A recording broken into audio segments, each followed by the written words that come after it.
I want to ask a totally different question, and then I want to talk about the kind of origin of Perfect Keto and Shirley. So you talked about all the things that have gone well for the most part. You've brought up quite a few things that haven't necessarily with Kettle and Fire, but for the most part, it seems like it's done enormously well. On the flip side, what have been the biggest lowlights, misses, and mistakes? What have been the painful lessons that you feel like you've learned? For Kettle and Fire, Yeah. we've had a lot. I mean, we've had a lot on the hiring side. Notably, there was a long period of time, multiple years, 2.5 years, probably 3 years, where I didn't think that a finance team was important. And so we didn't have a finance team. We didn't do any cash projections. We didn't know our numbers really that well. We didn't have billing collections. We didn't have anything. And so when I finally had an advisor knock some sense into me, he had a bookkeeping team that he knew well, dig into our books. And I was like, fine, whatever, we can do this. I don't think this is necessary. I think this is stupid. And we get on the phone call and he's like, so you realize that you have $800,000 that different customers owe you that they've just not paid you and you've sent them product. And we were like a tiny company at that point. And I was like, I didn't. Like, I had no idea. Collections are a thing. I haven't been thinking about that at all. And at various points in, not appreciating finance meant that we didn't have, like, all of consumer specifically is a cash flow management business. And we didn't have our handle on that. And so that almost killed the company, like, probably twice.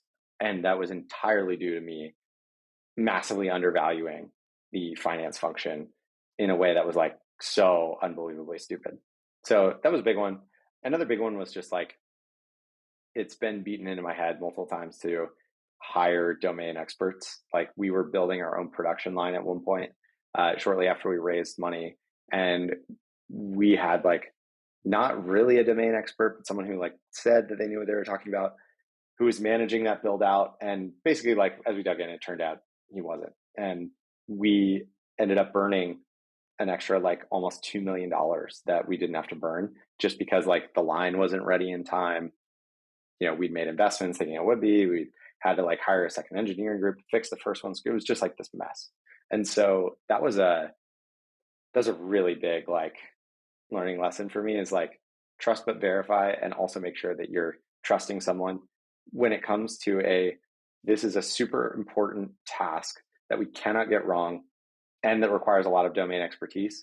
Hire someone with domain expertise. Like, don't try and pass it off. You don't win any points for, like, passing it off to someone who's never done this before. Yeah. I mean, the other point that I've heard on that same note is when you're looking for a domain expert, look for someone that's done exactly what you're looking to have done, ideally at a higher level, and then you're bringing them kind of down market, as opposed to what a lot of people do, which is they're trying to swing for the fences, make a bet on someone that could potentially do it but hasn't done it before. And I don't know, the number of times I've heard that raised as well too is interesting. I want to ask one more question about the finance piece, because I imagine that you are not alone at all of thinking as finance as this non-strategic thing. So clearly one example of why finance is important is knowing how much money you're owed and doing collections.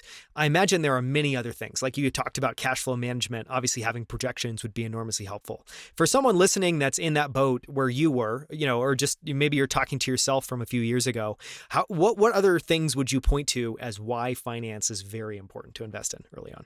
It's everything. It's like planning. How do you make budgets? How do you make investment decisions? How do you plan? How do you decide, like, where to allocate resources across the company? It's all the way from that to, like, running scenario analyses to, for us, like, margin improvement is a big thing. Like, how do you make the decision between, are we going to invest in X source for organic carrots, or are we going to invest in, like, an organic carrot mash blend from another supplier or something like this? Like, you just have this matrix of decisions that you make every day, every week, every year as part of a company. And I think finance, like, gives you the tools and the ability to actually make those decisions in a way that's intelligent versus just, like, guessing.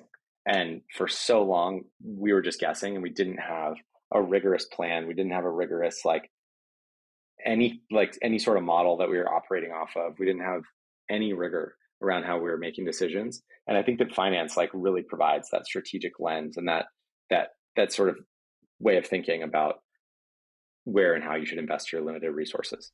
Very, very, very well said. And I would just say, I feel like finance could maybe be a I don't know, could maybe mean rigor. It's a great way of adding. I feel like anytime finance is involved, the bar for rigor goes way up in any discussion that you're having, because there's nowhere to hide. There's nowhere to hide. You have to have a real conversation. I kind of think that we're moving into in startup land, like we're moving towards an environment where we have been valuing like the builders, the technologists, like the marketers and all this sort of stuff really highly the last like 10 to 20 years. And I think that if and as money gets tighter, as investments slow down, I think that like really good operators and finance people are going to be unbelievably valuable in this next cycle. As like, if you're a company that can even eke out like 1 to 2 more margin points, and you can use that to invest in better people, marketing, sales, whatever, like it kicks off this feedback loop that will allow you to like slowly outcompete a bunch of your competitors.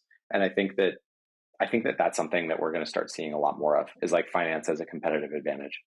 Totally. And as people focused on compounding and, realizing that even a couple of percentages compounded over days and weeks and months and years adds up to a massive changes over time.